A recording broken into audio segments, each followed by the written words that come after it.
First ever factory outlet Mukunda jewellery KPHB Kothapet Khammam Somajiguda Hanamkonda. నమస్తే అమ్మా. చెప్పురా. అమ్మ, ఈ రోజులో మాక్సిమం న్యాచురల్ ప్రెగ్నెన్సీసే వస్తలేవు.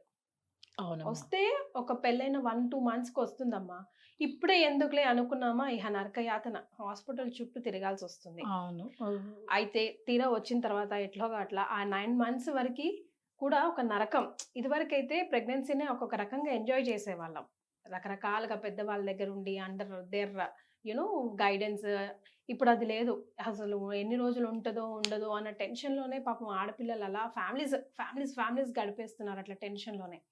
సో ఆ 9 కరెక్టే మంత్స్ చెప్పావు నాన్న. చిన్న వయసు అయినా నువ్వు బంగారు తల్లి. నువ్వు ఎంతమందిని చూసావో నాకు ఇప్పుడు అర్థమవుతోంది. నిజంగానే నిజమమ్మా. అసలు పాపం చాలా బాధపడుతున్నారు. ఎవరు ఎంజాయ్ చేయట్లేదు. మా ప్రెగ్నెన్సీని రోజుల్లో ఎంజాయ్ ప్రెగ్నెన్సీ అంటే చేయట్లేదు. భలే ఎంజాయ్ చేసేవాళ్ళు. మరే. అసలు 9th మంత్ వరకి ఫర్ ఎగ్జాంపుల్ నన్నే తీసుకుంటే నేను వర్క్ చేశాను. నేను 2 డేస్ తర్వాతనే నాకు డెలివరీ అయింది ఆపేసిన 2 డేస్‌కే అంటే కూడా అవునా అన్నట్టు అదొక వింత విశేషంలాగా ఆ! చూస్తున్నారు. ఇంకా పోను పోను ఏమవుతదో దేవుడికి తెలుసు ఎందుకంటే మా పెద్ద కానీ. కోడలు అంతే.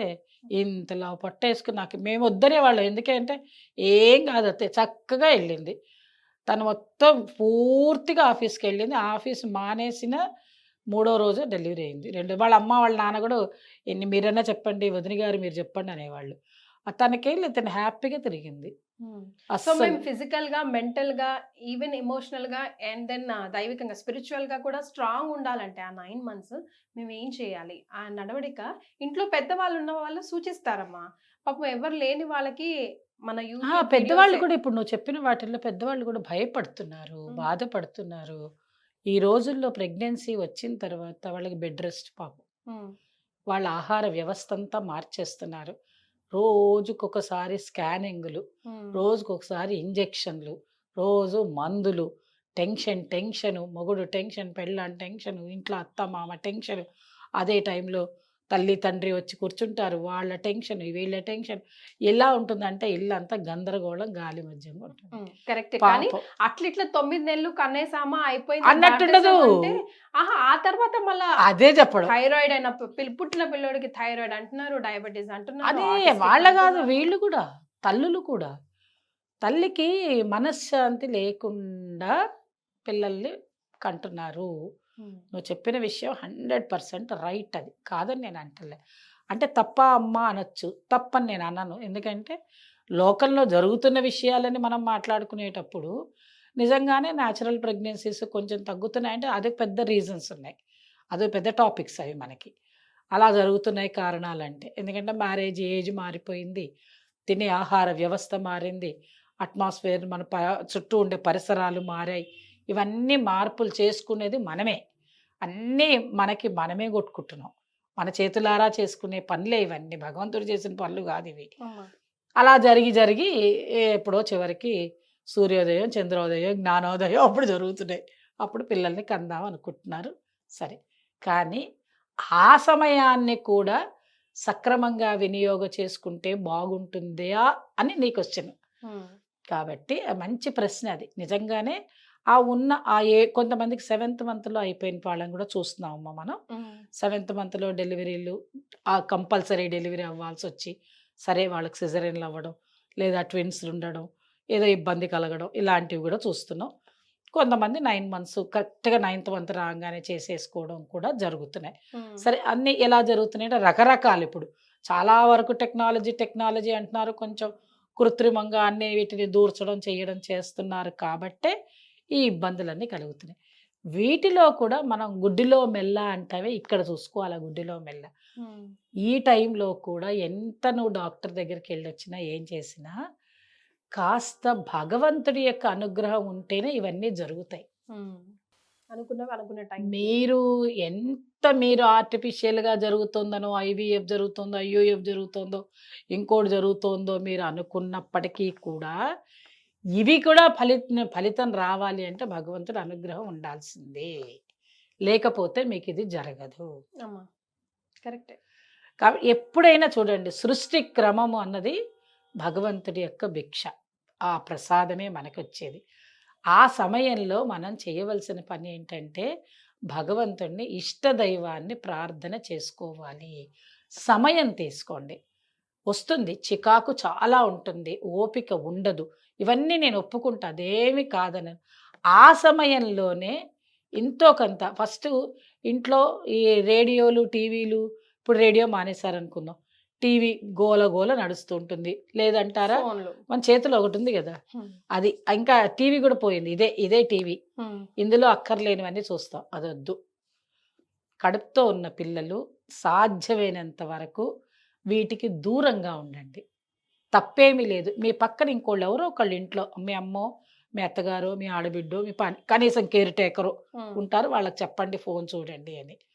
మీరు చేయవలసిన పని ఏమిటి అనంటే, భగవంతుడి దయ వల్ల మీరు ప్రెగ్నెన్సీ మీకు వచ్చి ఉన్నట్టయితే, మీరు ఆ భగవంతుడిని ఇష్టదైవాన్ని ఆరాధన చేయండి. హ్మ్.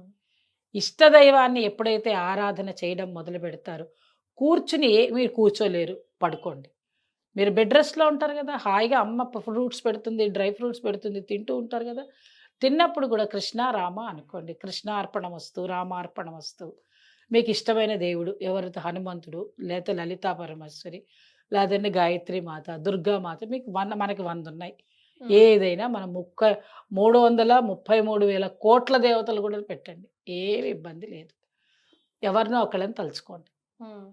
ఏ దేవుడు ఇప్పుడు వీళ్ళని వాళ్ళని నేను చెప్పట్లేదు. మతం చెప్పట్లేదు. కులం చెప్పట్లేదు.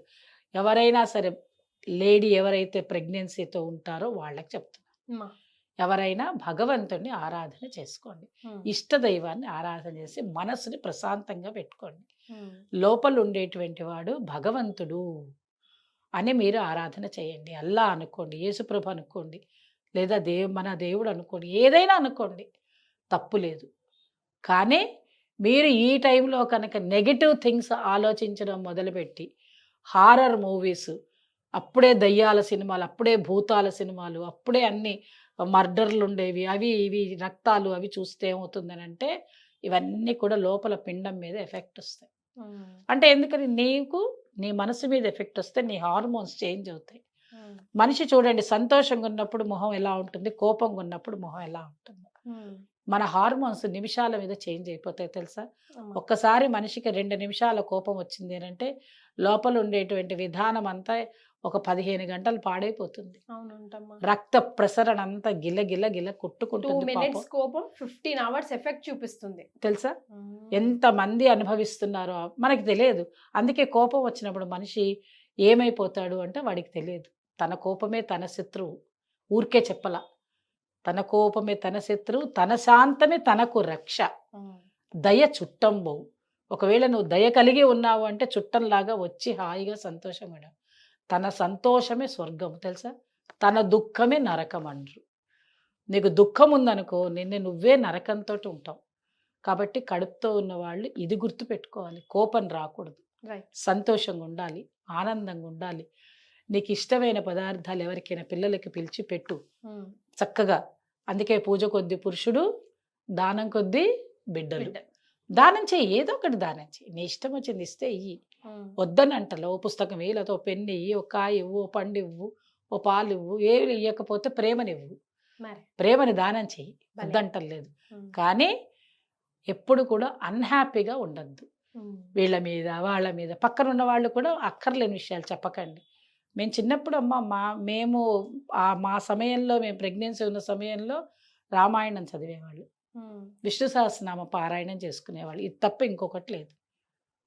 రామచరితమానస్ అని మా నాన్నగారు మాకింత పెద్ద పుస్తకం ఇచ్చారు. మేమేం 90 ఏళ్ళకేం పెళ్ళిళ్ళు చేసుకొని అట్లా కాదు గదా! ఈ రోజుల్లో లాగా 40 ఏళ్ళకేం, 30 ఏళ్ళకి పెళ్ళిళ్ళు చేసుకోవడం. హ్మ్. 16 ఏళ్ళకి పెళ్ళిళ్ళు చేసుకుంటే 17 ఏట పిల్లవాడిని కనేటంగానే శుభ్రంగా చదువుకునేవాళ్ళు. హ్మ్. చదువు రాని వాళ్ళకేం చేసేవాళ్ళని వెంటనే మీకు ప్రశ్నొస్తుంది. హ్మ్. ఇంట్లో అమ్మమ్మలు, నాయనమ్మలు చదివి చదివి వినిపించేవాళ్ళు. వినిపించేవారు. హ్మ్. ఇది లేదు, అది లేదిప్పుడు. అందువల్లనే మీరు ఈ ప్రశ్న మీకు రావాల్సి ఎందుకంటే మిమ్మల్ని ఎంతోమంది అడిగుంటారు ఈ ప్రశ్న. కాబట్టి మీరు నా దాకా తీసుకొచ్చారు ఈ ప్రశ్నని. కాబట్టి ఇప్పుడు ఎవరికైనా సరే మన ఈ వీడియో చూసేటువంటి వాళ్ళెవరైనా ఉన్నట్టయితే వాళ్ళు వాళ్ళ పిల్లలకి, వాళ్ళ వాళ్ళ చుట్టుపక్కల వాళ్ళకి ఏం చెప్పాలి అంటే చక్కగా కడుపుతో ఉన్నారు మీరంటే మానసికంగా బలంగా ఉండండి. మీకన్నీ సవ్యంగా సరుగుతాయి. అలాగే ఏదైతే భగవంతుని అనుగ్రహము, ఆరాధన చేయదలుచుకుంటారో అది చెయ్యండి. మీరు తినండి, పక్కవాడికి కూడా పెట్టండి. ఈ విషయాలని కనుక పాటించుకుంటూ ఉన్నట్టయితే అది కృత్రిమంగా వచ్చినటువంటి ప్రెగ్నెన్సీ అయినా న్యాచురల్ ప్రెగ్నెన్సీ అయినా చక్కగా శిశువు మాత్రం బ్రహ్మాండంగా బయటికి వస్తాడు. రైట్. పెద్దల మాట చద్దన్న మూట అంటారు. మీరు చెప్పినవి అలాగే. థ్యాంక్ యూ సో మచ్ అమ్మా. గాడ్ బ్లెస్ యూ తల్లి.